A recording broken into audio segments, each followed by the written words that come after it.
So we're officially calling the meeting to order, and let's get started with the agenda. You're first on the agenda, as always, Mike. So. Yeah, I distributed my planner's report. It was the same planner's report that I gave to the planning board. There seemed to be a lot of overlap, so I just left it at that. And then I sent out an email with that, and I made one other comment with regard to it. And I'm forgetting what that comment was, so I'm just going to bring it up.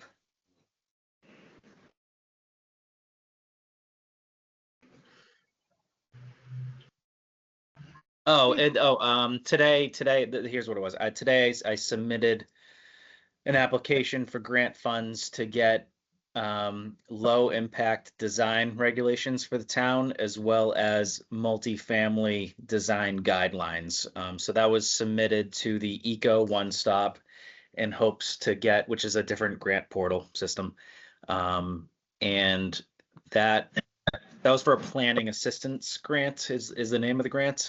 So roughly about $50,000 is what we're asking for in partnership with CMRPC. So if we get the funds, CMRPC will be taking the lead on that, helping us out and helping get those existing guidelines you already have into some sort of regulatory form, whether it's into bylaws or into, I think more than likely we'd probably be looking to put them into the planning board's site plan regulations for review. So when you get multifamily uses proposed for town, they'd have to conform to certain aesthetics, but also the low impact design, which would be a closer look at like stormwater and stuff like that to figure out better ways to and more economically, environmentally friendly ways to mitigate impacts of development. I'm not a low impact development expert, so I'll leave that explanation at that. So that was the only one that would I think is of particular interest to this committee, particularly the design guidelines and how that's going to impact development going forward. So that's about all I had.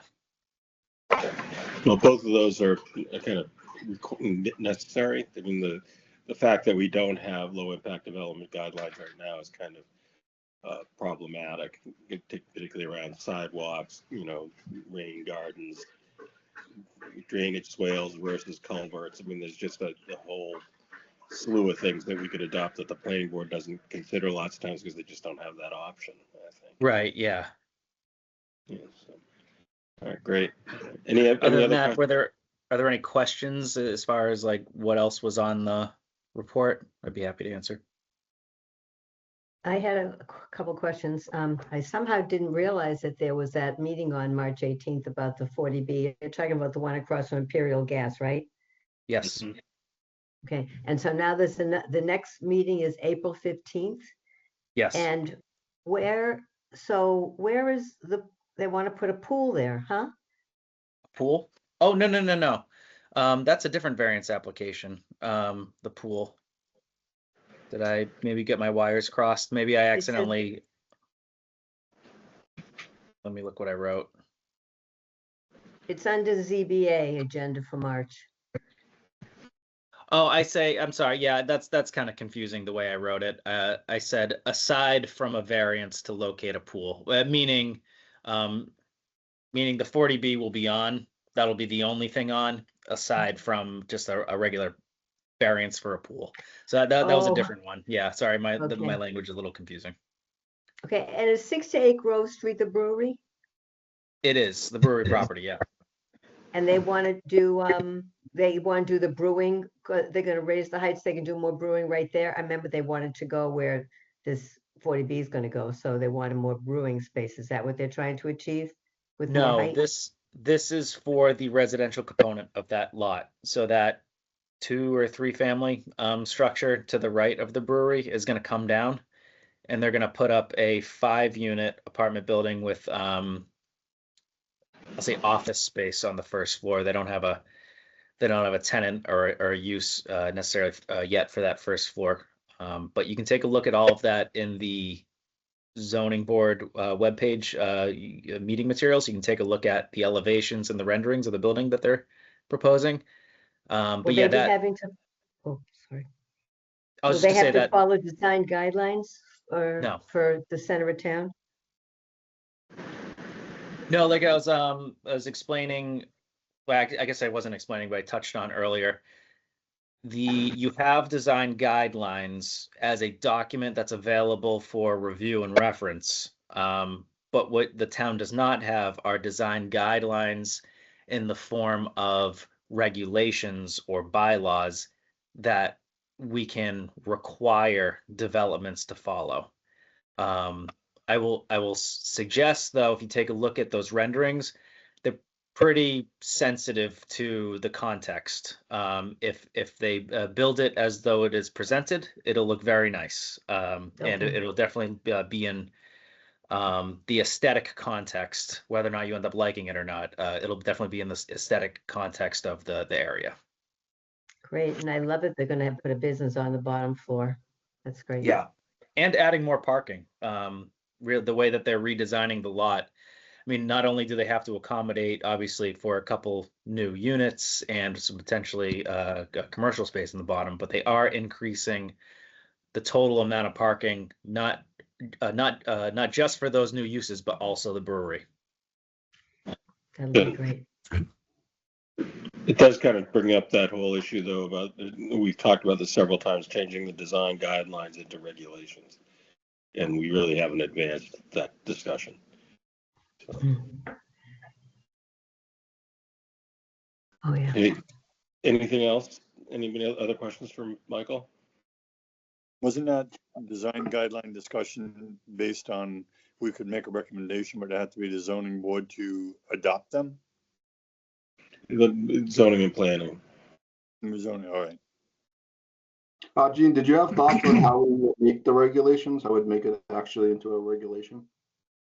It has to be adopted, it has to be adopted in the regulations. Our design guidelines have to be actually voted on and adopted by I think it's the planning board and the ZBA. Well, more than. Could we make an action item to maybe write them a letter and see if I they think would? I think we did that. I think we've done that in the past. Michael can refresh our memory on that, but I think we already did write a letter.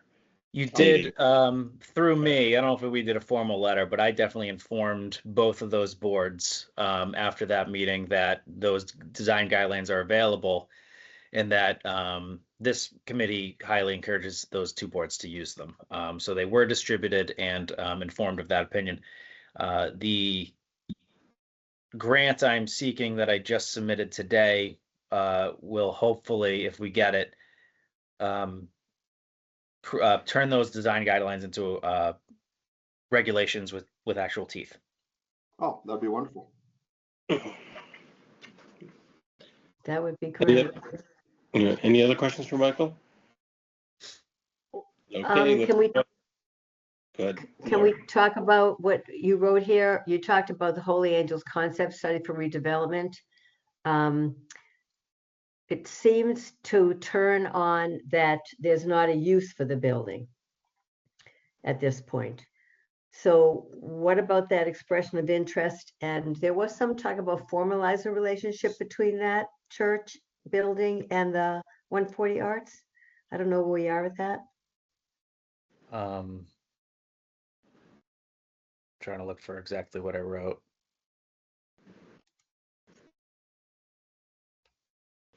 It's under EDC business on page 2.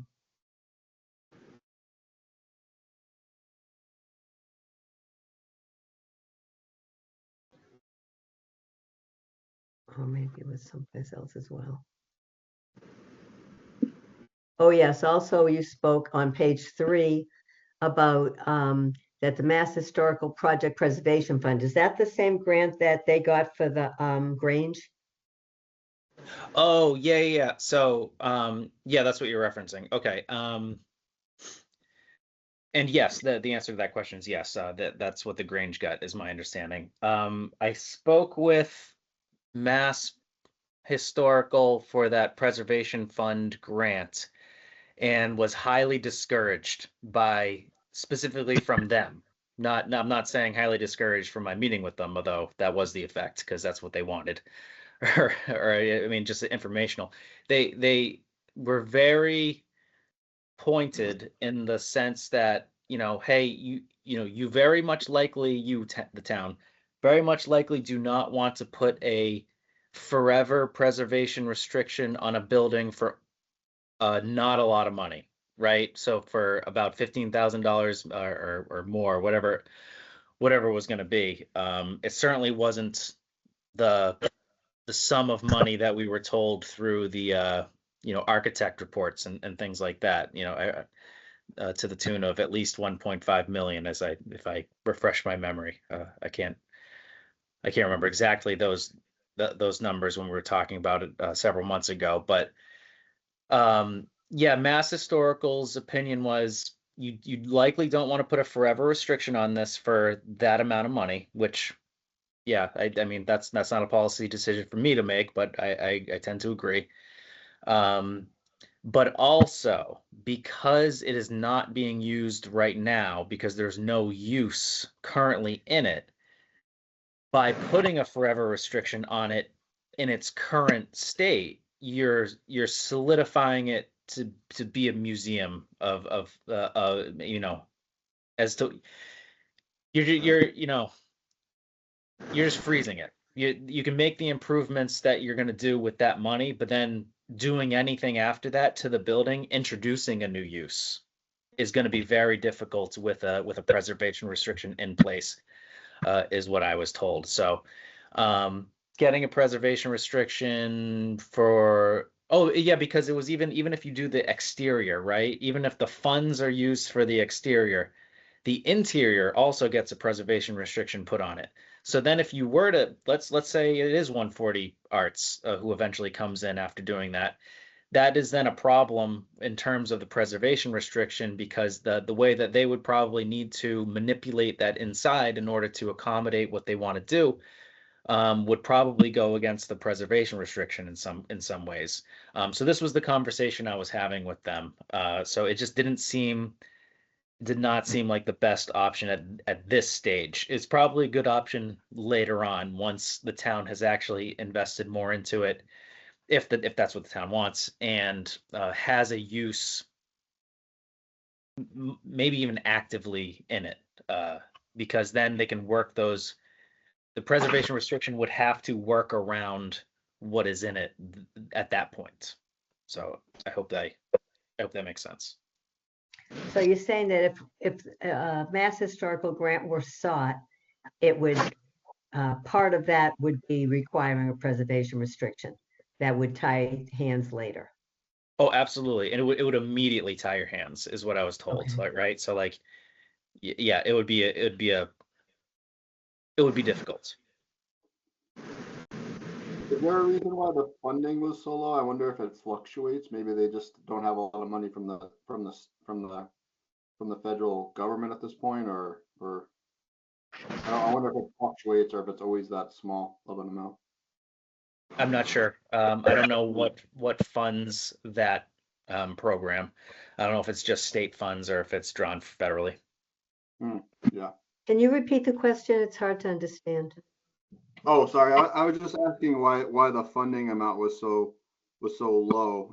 Because I was thinking, I think that the Grange might have applied for that same funding source, and they received a significantly larger amount of money. So maybe they base it on how much the town's invested in it, or I don't know how they came up with the 15,000 figure. I was just curious.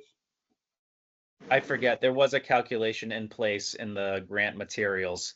It was an unusual calculation that they provided, but that it brought us down to something like 15,000.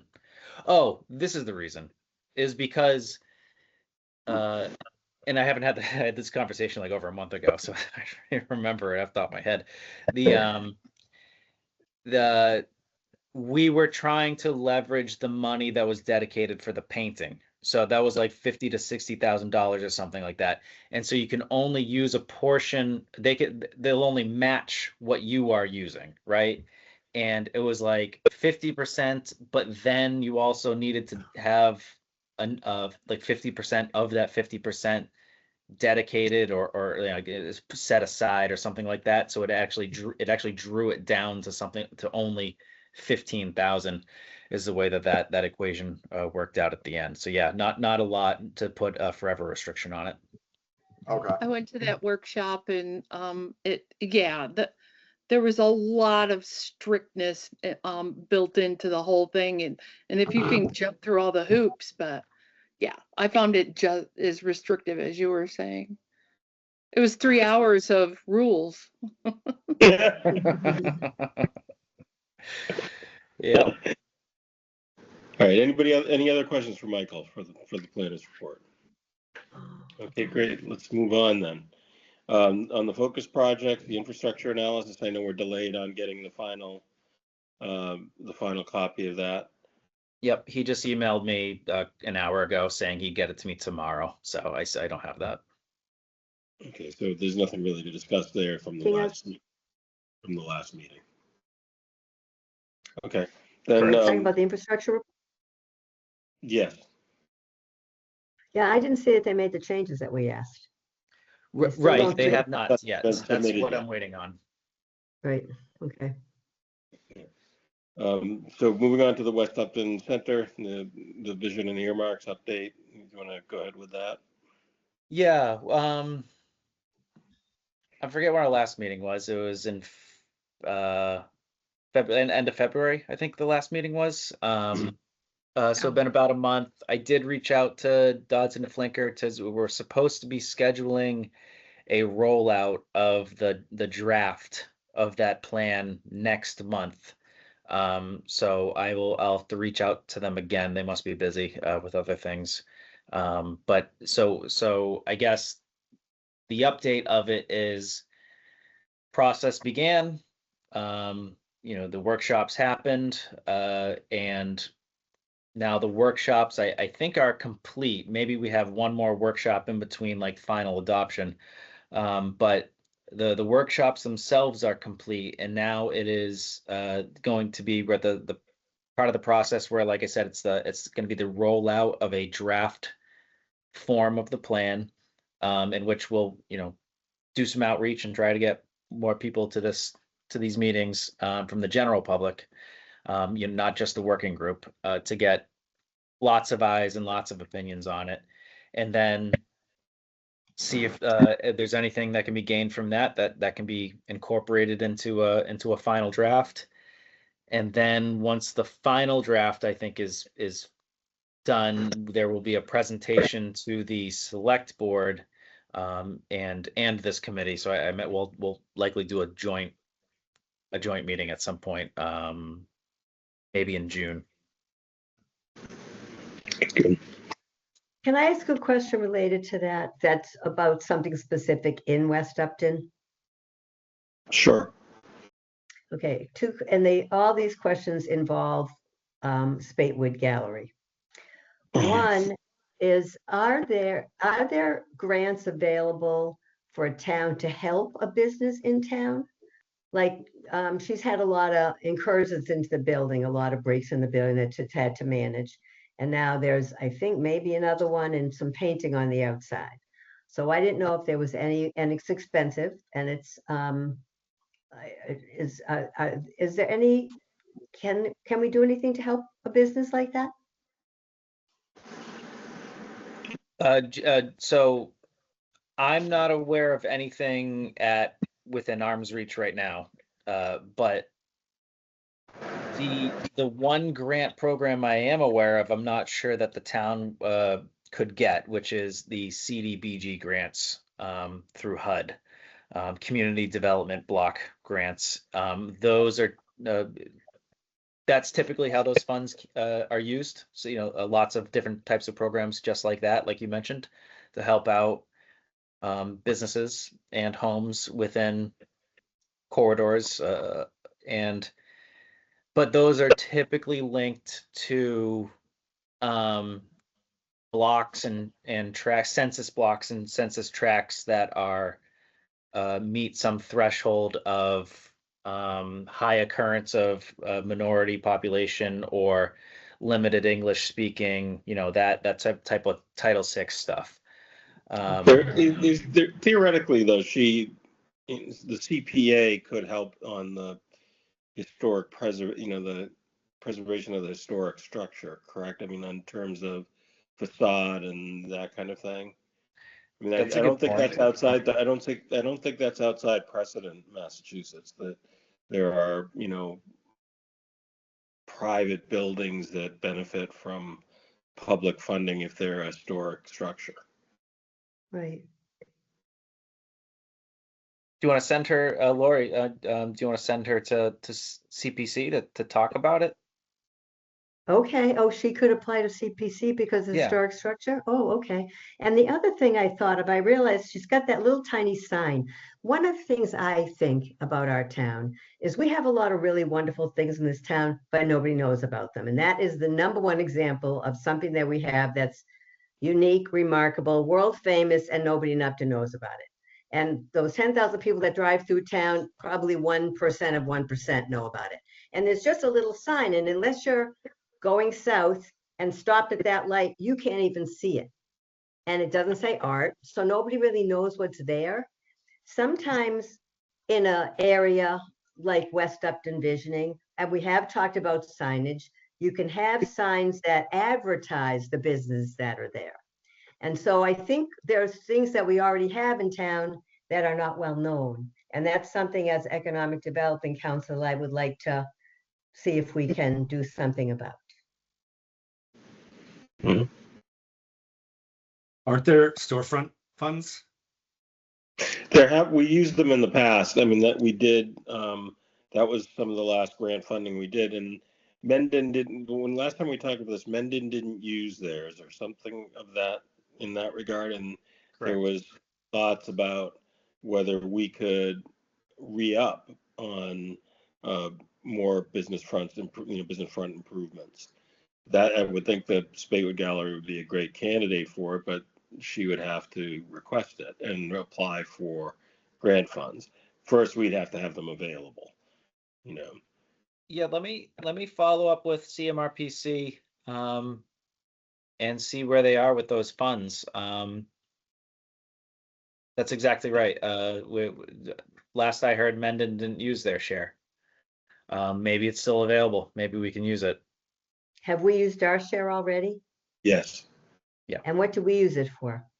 We used it for Bill's building. We used it for the Bedrosian's building across the street. And who else? It was somebody in Upton Center. Piskin Mill? Piskin, yeah, okay. Piskin, Maine? Piskin, Maine, excuse me. Okay. See, that's a biz we have in town, and they do a good job of people know about that. But the art gallery, no. Yeah. Okay. Well, I think those are all pretty good ideas. So there, I guess we'll just do the research on a couple of things. In terms of the Spadewood Galleries, the CPC, potential CPC funding, and also the available grant funding through CMRPC. In terms of I think it's called storefront or business front, as you were saying, Russ. I forget what the name of the program was, but it worked pretty well for Bill, and it worked pretty well for the other participants too. So That'd be great. Thank you.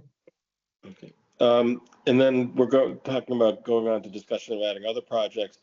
Julie, do you want to pick us up on where we are and trying to get a mixer together? I have poor service right now as a heads up, so I don't know how clear I'm going to come out. But I did meet with Laura in December, and we talked about different ideas for doing a town mixer, and kind of landed on the thought of the next time we have a town board meeting, that maybe like for 45 minutes before, people will have food and people could talk freely. That seems like the simplest way to do it, and to kind of keep the whole core of it, where you're just trying to get people to chit chat and get to know each other better, so that they maybe work together more freely or just have some sort of awareness of the other committees. So I have to reach back out to her and see if she's got an all board plan, meeting planned, or what her next. I think the last time we discussed it too was I think the question came up of whether we could use the community center as a, a meeting area, and there was some pushback or something like that in that regard. What was it? I think it was just very particular about what we could do and that we didn't have like an agenda, was like the state regulations around it. But Laura seemed to think like if we just had it, if it really is before we're talking about stuff. I'm gonna turn off my camera to hope this helps. Hopefully it sounds like that would cover us where we'd still be allowed to do it. It's not like a big hoopla type of thing. It's just like a low key event. And if people don't want to go, they don't have to go. It's like a no pressure thing. Right. I think it's great to have it before that. And I bet that the thing that they're concerned about is food. And you're probably going to have to apply through the Board of Health, and they'll give you the waiver and then have every ingredient listed of any food you have. To use the senior center kitchen? To use the senior center kitchen? I thought it's a licensed facility. I mean, I don't understand why that would be an issue. I know the Upton Men's Club serves the seniors once a month, and there's no food permit involved. Yeah. I'm surprised by that because we've been doing music events there and just having like desserts, and we've had to do it. I think that that really surprised me about the men's club, especially. I know the Historic Society wasn't applying, and I think it's becoming aware that they're going to have to. I don't know if they're getting more picky about it or what. Or sometimes people have done a blank application, and the men's club may have done it and it was approved a while ago. And so, and it continues on. So it may be that we just have to do this first. And it's very simple. And Matt Rollins, who's the DP Board of Health person, is very agreeable about it and very helpful. And it's a simple form. You just have to have all your ingredients listed. And I think once you get approved, it's good for a long time. I'm And sure I'll it's not a help you with stumbling that, block. Julie, if you want. Okay, great. So Julie, you'll follow up with Laura and see what, Yep. What the status of things are. Okay, I great. missed most of everything you guys just said because of the service, but I did catch the part to follow up with Laura, so I will. Okay, great. Then the next thing was talking about the ZBA letter to the ZBA regarding 45 Milford Street, the 40B, the Loversters project. Michael, I saw the letter that the historic group committee wrote. It seems pretty reasonable. I don't know if anybody else has any other any comments, or whether you had time to review the application in any detail. I think it's it's getting close to final design, isn't it, Michael? Yeah, I mean, if I'm sure if you ask Lovister, they'll tell you it's final design, right? Yeah. But as we know from the last go around, they started with 68 units that then came down to 60. So that design changed slightly. If anything changes, I doubt it changes 4 or 5 units in either direction. It's a 27 unit townhouse condo development in 27 buildings. Yeah, I'm sorry, 27 units within 3 buildings, I think it is. Maybe it's 4. And the design guidelines that the Historic Society gave, that was what you want us to look at, right? Yeah, Well, I apologize. They made a list of recommendations to the ZBA, but it was very nice. Very polite. Yeah. Yeah. I like that. I wish the 60 unit one had those same design guidelines.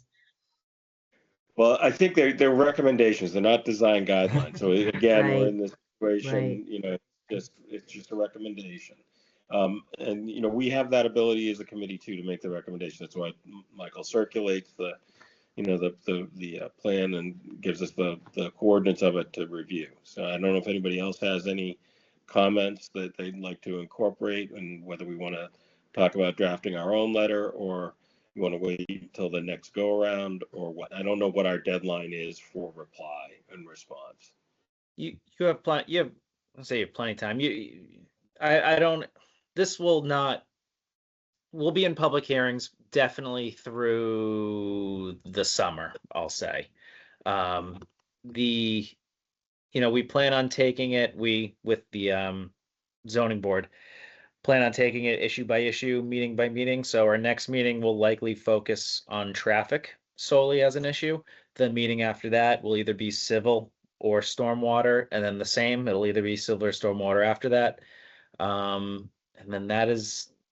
And then, so long as all of those items can be tackled, if there isn't anything substantial that comes up that requires its own meeting, we'll probably start to formulate and work towards a decision that may take another 2-3 meetings. So one meeting a month. So we're talking just about 6 months out. So I don't anticipate us ending anytime before that, but it'd be good to get comments before it really takes off. So if you wanted to provide comments, this would be a good time to do it. One question: when does it go to the state, or is it already done so for in the comprehensive permit review? It goes back to the state a number of times, right? So they already went to the state to get their project eligibility letter, which is their golden ticket to apply to the town through the 40B process. After the zoning board issues an approval with conditions, they will take their final design, because that decision, that is supposed to, if it requires designs, that's the whole thinking behind it. If it requires design changes as a result of the decision, they have a chance to make those design changes and then provide it back to the state for final approval at that point.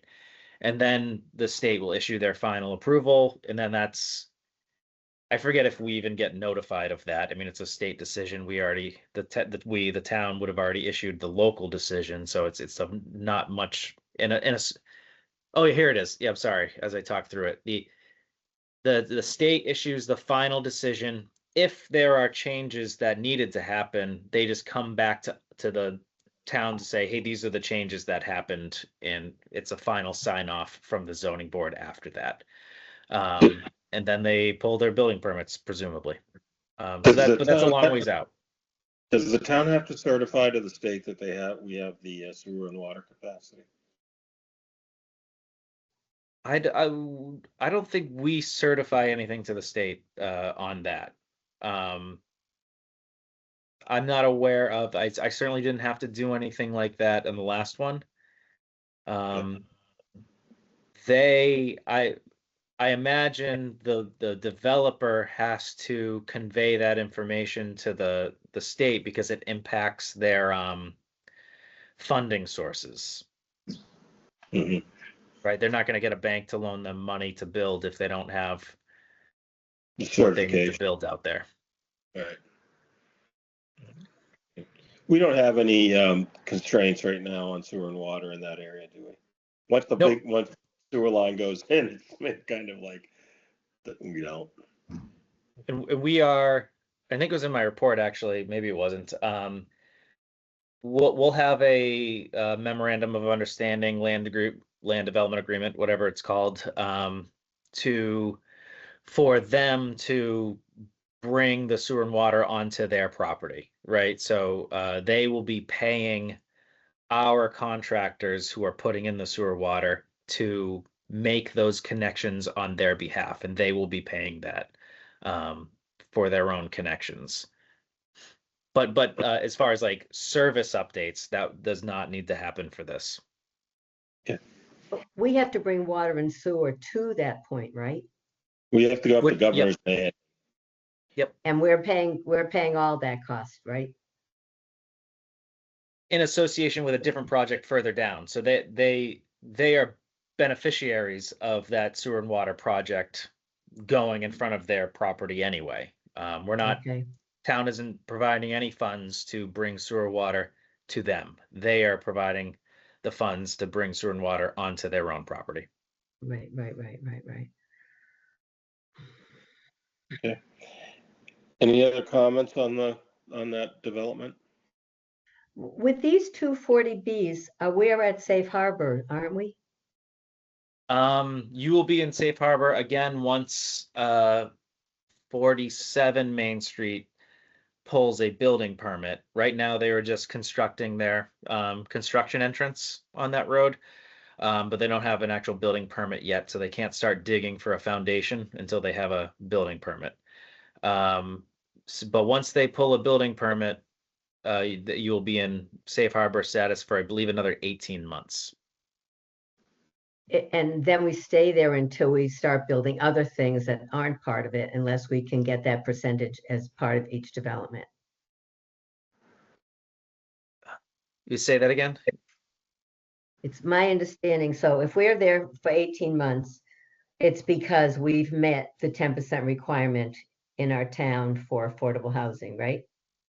No, you will not have met the 10% requirement as a result of that development. You will have increased your affordable housing units by a certain percentage.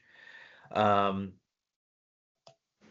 forgetting what that percentage is. I want to say it's like 1.5%. You've increased it 1.5% as a result of this development. So going from 7 to 8.5. And that 1.5%, and don't quote me on that number, but that increase is captured in the state regulations that triggers Safe Harbor status. But no, you're not at 10% yet. Okay. But it keeps us safe for 18 months. They can't say I'm doing another 40B for at least 18 months. You will, the town has the ability to reject them if you want to. Okay. Any other questions, comments? All right, then let's move on to other topics. A couple of things I'd like to introduce. One is, as I sent out the email today, trying to keep the meeting short, especially if we don't have much of an agenda. The other is we don't have a lot on our plate right now, and I just want to kind of caucus and ask people's opinion about if we want to try and go to a bi-monthly schedule. And I think we can change at any time, unless I'm wrong. Michael, do you have any comment on that? No, I think that works. I mean, we missed a month last month, and we don't have much of an agenda this month. So that makes sense to me, but it's whatever the committee wants. Yeah, I think if one of the things, even the mixer concept, if there's a positive response from Laura, we can circulate emails among the group, as I understand it, so long as everyone is included. Correct, Michael? You can't make decisions, and you can't Right, deliberate. we can't make a decision, but we can inform. I mean, you're not a board that gets applications. You know what I mean? This isn't a policy board. This is a what do you call it? You make recommendations. Advisory. You're an advisory board. So, you know what I mean? Nobody's really. If I would put on my very conservative hat, I would say no, don't do that. Right? But you're not making any decisions. You're just not making decisions. It's recommendations typically, unless we get something else like the facade program back in front of you, where you are making decisions about who's getting what money and that stuff, and then it becomes a lot tighter. When we have a grant to administer, or we apply for a grant, and then there's grant administration and decisions making around it. As a general rule, you don't want to be doing that, but for scheduling purposes, I don't see a problem with that. Okay. The only concern I have is that I feel like we probably have more building projects on the books right now than we may have had at any time in our history. I feel like there's a lot of building that's coming up, and we've got the CHIP project and that whole thing too, but we've got a couple developments going down South Street. We've got Governor's Landing that's waiting there to start, and we've got MBTA community that's waiting there, and we've got these 240Bs, and we have Centennial Court, and there's just seems to be a lot going on. And I know that, looking in the West Upton visioning, there's a lot more residential there, and I know that we're supposed to be about businesses, and like, for instance, when they were planning that Governor's Landing and there was supposed to be 8 or 10 storefronts there, suddenly the builder came and said, well, I'd rather just have residential, and those 10 storefronts went away, so there was 10 businesses we don't get. And so I don't want to miss any opportunities for businesses because, like I've said before, I feel like we're getting to be in a not downtown here, and we keep building downtown and we're building more downtown. And all it does is put people in a traffic snarl trying to get out of town to work, because chances are they don't work in Upton. So I just don't want to miss any opportunities to put businesses where people find it easier to put residences. And I think we do want to have some business downtown because that will help our other businesses and it will help make us more vibrant in town. And as I say also, I think we've got some things that people need to know more about, and I want to work on that a little bit too, but I just want to make sure that we keep an eye on business growth in town. No, we have very limited, one of the things that keeps on happening, we've talked about this several times, is that ZBA grants variances in the commercial district.